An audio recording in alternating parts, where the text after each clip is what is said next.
E aí pessoal, beleza? Hoje a gente vai falar sobre pré-amplificadores, aquele equipamento utilizado em estúdios, home studios, para fazer gravação, seja com microfone, com instrumento, o que quer que seja. Vamos lá!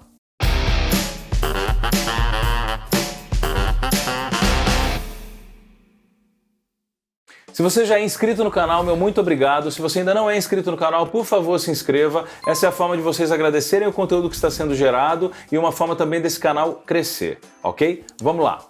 Esse vídeo tem três intenções básicas. A primeira é mostrar o que é e para que serve um preamp. A segunda é mostrar para vocês a diferença entre diferentes modelos de preamp. E a terceira intenção é mostrar a diferença específica entre os dois modelos testados neste vídeo. E o que é um preamp? Um preamp, como o próprio nome diz, é um pré-amplificador. Sua função é amplificar um sinal que chega de um microfone ou de um instrumento. Por exemplo, um microfone, ele tem um transdutor que transforma aquela informação mecânica num impulso elétrico. E isso chega num volume muito pequenininho. E esse volume muito pequeno não pode ser usado por outros processadores, como seus compressores, equalizadores, enfim, assim como não vai ser suficientemente audível nas suas caixas. Então você precisa amplificar esse sinal. E isso já traz um monte de questões para a gente entender aqui. Quando você amplifica um sinal, você pode trazer junto com essa amplificação uma série de efeitos indesejados. Por exemplo, ruído. O ruído é extremamente indesejado quando você amplifica um sinal. Você não quer ter mais ruído a partir da amplificação de um determinado sinal, certo? Então você gostaria de ter um sinal amplificado de forma limpa. Ainda assim, você vai encontrar vários tipos de preamps que podem colorir esse sinal, ou seja, você pode ter uma amplificação bastante limpa desse sinal, sem adicionar características distintas desse sinal original, e você pode ter uma amplificação que adiciona novos harmônicos, ou o que a gente chama de distorção harmônica, que faz com que você tenha uma característica um pouquinho diferente da característica original daquele sinal. Isso pode ser bastante interessante a depender das intenções de quem está fazendo uma determinada captação. Então podemos citar aqui quatro tipos básicos de preamp. O preamp transistorizado, conhecido como solid state, o preamp valvulado, o preamp que funciona com as duas opções, que é um preamp híbrido, e a quarta opção podemos dizer que é o channel strip, que é um preamp que conta com compressão ou com equalização ou as duas coisas. Hoje a gente vai testar dois modelos de preamps diferentes. O primeiro preamp é o preamp da Clarity, que é a interface da Focusrite, é um preamp de alta qualidade, é um preamp que amplifica o sinal com baixíssimo nível de ruído e também ele tem uma qualidade bastante clean, ou seja, ele amplifica sem colorir demais esse sinal. Esse preamp ainda tem um segundo modo de funcionamento, que é o modo Air. No modo Air ele tem um pequeno boost de agudos, ou seja, vocês vão perceber um pequeno boost de frequências agudas. O segundo preamp que a gente vai testar é o preamp da Universal Audio 710 to Infinity. É um preamp que funciona tanto com transistor quanto com válvula. E você pode fazer um blend desses caras. Então a gente vai ouvir a opção com transistor 100%, 100% válvula e um híbrido de 50% de cada uma dessas opções. Esse preamp da Universal Audio ele já tem a intenção um pouco diferente do preamp da Clarity. Esse preamp tem a intenção de colorir o sinal, ao passo que você adiciona ganho. Você pode tanto ter a coloração típica de um transistor ou a coloração típica de válvula, certo? São duas opções diferentes de coloração. O microfone que eu vou utilizar para demonstrar esses preamps para vocês é o Shure KSM44A. É um microfone condensador de cápsula grande, ok? Agora nós vamos ao momento delicado desse vídeo. Eu utilizei a minha voz para demonstrar esses preamps para vocês. Exato, eu cantei um trechinho de uma música dessas que a gente cantava em fogueira quando era moleque, adolescente, uma balada de uma banda de rock que eu gosto, enfim. E por favor, não me julguem pela qualidade vocal, eu não sou um cantor profissional, mas observem, foquem na qualidade sonora de cada preamp, a coloração levemente diferenciada que vocês vão ter quando vocês observarem o uso de um ou de outro preamp, o uso de um ou de outro modo, mesmo utilizando o mesmo preamp. Então aqui na tela agora a gente tem os 5 clipes que foram gravados considerando o preamp da Focusrite, né, a Clarity, na sua condição normal, padrão. Na sequência a gente tem aqui o modo E da Clarity, que tem um boost de agudos. Aqui a gente tem o preamp da Universal Audio, né, no modo transistor. Aqui a gente tem o modo valvulado e aqui 50% de cada um. Então são os 5 clipes de áudio que a gente vai ouvir com 5 diferentes modos em 2 preamps diferentes. Eu quero que vocês observem uma coisa bastante importante, a diferença é muito sutil. Ao passo que vocês treinam os ouvidos de vocês, essa sutileza acaba diminuindo um pouco, você percebe um pouco mais de importância nessa pequena diferença. Ao mesmo tempo, não significa que você necessite obrigatoriamente de um determinado preamp para ter resultados profissionais. Talvez você precise de um preamp para ter resultados específicos dentro daquela característica que o preamp oferece. Então vamos observar a diferença desses preamps através de um trecho desse clipe que foi gravado. Mais uma vez, não liguem para a execução vocal, eu mesmo gravei esses takes na intenção de mostrar, de demonstrar para vocês a diferença entre esses preamps todos. Vamos lá. Now there is this day, a lot of things are changing. Now there is this day, a lot of things are changing. Now there is this day, a lot of things are changing. Now there is this day, a lot of things are changing. Now there is this day, a lot of things are changing. Muito bem, eu vou induzir vocês agora a perceber essas diferenças, características de cada condição aqui, através de algumas informações básicas. Essa primeira opção é a opção mais clean de todas. Na sequência, a gente vai ter um boostzinho de agudo e a gente pode perceber que o som fica levemente desequilibrado para os agudos. Um resultado que pode ser interessante a depender do que você queira, mas pode ser que não seja interessante também. Na sequência, a gente encontra aqui o modo transistor do Universal Audio e eu entendo que aqui você tem mais graves e um crispzinho no agudo que é bastante interessante. Então ele aumenta os detalhes com que a gente percebe a voz. A gente percebe as consonantes com um pouco mais de presença e a gente percebe um pouco mais de brilho também na voz.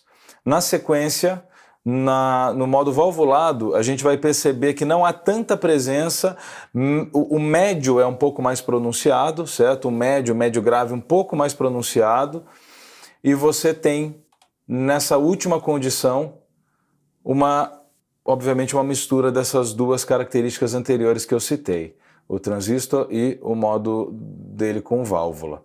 Então a gente vai fazer a comparação agora com relação ao preamp mais clean de todos eles e os demais para entender essas características que eu apontei. Então vamos ouvir o primeiro. Now there is this day, a lot of things are changing. Now there is this day, a lot of things are changing. Então vocês percebem um leve desequilíbrio para o agudo. Pode ser interessante para alguns resultados talvez o som fique um pouco magro demais, porque houve um desequilíbrio no aumento de frequências agudas, você percebe menos essas frequências, Houve uma leve inclinação na resultante. Vamos comparar agora o resultado mais clean com o transistor aqui do Universal Audio.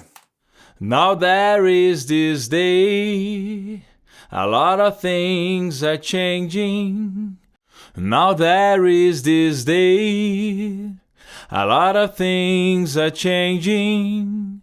E aqui a gente já percebe bastante detalhe na voz, existe um brilho maior, mas não existe um desequilíbrio no sentido de que a voz agora ficou muito brilhante ou de repente muito magra, Pelo contrário, eu sinto uma presença maior de graves e sinto uma presença maior dos detalhes na região mais aguda da voz. As consoantes, essas sonoridades com um pouco mais de ataque. Na sequência, o preamp clean e o modo valvulado. Now there is this day, a lot of things are changing. Now there is this day, a lot of things are changing. A gente percebe, quando o modo valvulado aparece, a gente percebe um médio um pouco mais pronunciado, um médio grave talvez mais pronunciado, a voz ganha um pouco de corpo. Existe um brilho maior também, mas não é o mesmo brilho do transistor, então a gente percebe que o brilho é um pouco mais domado, então a voz fica levemente um pouco mais velada, ao mesmo tempo ela ganha corpo e ela ganha um pouco de presença na região média, que é bastante interessante para a mixagem, essa região está aparecendo a contento, né? Vamos seguir para um blend agora do que seria a característica do transistor e da válvula. Now there is this day, a lot of things are changing. Now there is this day, a lot of things are changing. Muito bem, e aqui então a gente tem agora uma condição que seria de uma soma de características, né? A gente tem esse corpo do preamp valvulado e também tem aquele crispzinho um pouco mais presente com relação à opção somente valvulada. Eu acredito que para os propósitos com os quais eu faria uma mix considerando essa voz, eu faria utilizando ou a opção desse blend, né, 50-50% aqui de válvula e de transistor, ou somente a opção transistorizada, por conta do que eu procuro em termos de resultado para essa sonoridade de voz. Agora, claro, cada um pode ter uma opção e a mixagem se trata de algo criativo, então deve ser feito considerando diferentes sabores, diferentes interesses, diferentes intenções, tá? Eu espero que vocês tenham percebido as diferenças entre esses preamps e esses modos todos, porque na hora da mixagem, quando a gente usar uma compressão apropriada, a equalização, enfim, todo o processamento, essas características vão ser realçadas. Então, se você simplesmente ignorar esses elementos, talvez na mixagem você tenha um pouco mais de trabalho para chegar no resultado que você queira. Considerando que todas as vozes que vocês ouviram agora, elas têm somente um único processamento, que é uma compressão aqui desse cara aqui, que é um compressor super clean, ele não colore o som, é só para vocês terem o som dinamicamente um pouco mais consistente na hora de comparar esses resultados todos. Eu fiz aqui uma rápida mixagem, como eu processaria essa voz numa mixagem, só para vocês escutarem o que seria algo próximo de um resultado final. Claro que aqui a gente não tem contexto, então a gente não tem um resultado como ele seria de fato, mas a voz soando um pouco mais pronta para o que seria uma mixagem, né? Então aqui a opção transistorizada do Universal Audio, que é uma das opções que eu escolheria. Now there is this day, a lot of things are changing. E aqui é a opção com o blend, metade valvulado, metade transistorizado. Now there is this day, a lot of things are changing. Então ficaria entre essas duas opções, a depender do que eu desejo como resultado dessa voz na mixagem. Agora que a gente ouviu esses 5 exemplos, utilizando os dois preamps diferentes, o modo normal e o modo E da Clarity, o modo valvulado, transistorizado e o blend desses dois modos no preamp da Universal Audio, vocês podem se perguntar, vocês precisam de um preamp diferente do que vocês já têm? Baseado na diferença que esse preamp traz para o sinal, vocês ainda assim precisam fazer um investimento? Um bom preamp não custa pouco dinheiro, um bom preamp custa caro. E a razão pela qual você investe num bom preamp está relacionada à qualidade do sinal final com o qual você vai começar a trabalhar o processamento. Ou seja, uma vez que você amplificou o sinal do seu microfone, você tem determinadas condições para trabalhar esse sinal, e processamentos serão necessários a partir da resultante. Por exemplo, se você já tem uma sonoridade bastante brilhante, com aquele crispzinho e cheio de detalhes, muito possivelmente você não vai precisar investir em processamento para chegar nesse resultado. Se você já tem uma sonoridade com bastante corpo, bastante quente, você não vai precisar investir em processamento para chegar neste outro resultado. Então isso tudo facilita o trabalho, como possibilita, em alguns casos, resultados que sem um preamp você não teria. Mas eu vou lembrá-los do seguinte, as diferenças são sutis, as diferenças não são muito intensas, não são muito notáveis. A gente percebe essas diferenças ao passo que a gente se familiariza cada vez mais. Ou seja, hoje para mim a diferença ela é grande, mas tem a ver com a prática de ouvindo aquilo. Isso não significa que eu não conseguiria trabalhar numa mixagem caso a gravação fosse feita sem aquele preamp ideal. As principais características que um preamp deve ter são, eles devem ser bastante silenciosos, ou seja, elevar aquele sinal sem trazer ruído, e ele não deve trazer também distorções indesejadas para o seu sinal, certo? Se você tiver um sinal amplificado com qualidade, já é o suficiente para você começar a trabalhar na sua mixagem, certo? Isso é muito importante ficar claro. Bom, agora que vocês já sabem o que é, para que serve e as sutis diferenças entre esses modelos que a gente demonstrou aqui, comentem, eu quero saber o que vocês acham disso tudo, ok? Eu quero saber qual a experiência de vocês com os preamps, quais os preamps que vocês preferem, quais os preamps que vocês inclusive recomendariam, caso tenham algum que vocês recomendariam para os outros usuários desse canal, através aqui dos comentários, tá? Vamos trocar uma ideia, vamos deixar essa interação mais rica, beleza? Valeu, gente, muito obrigado, até o próximo vídeo.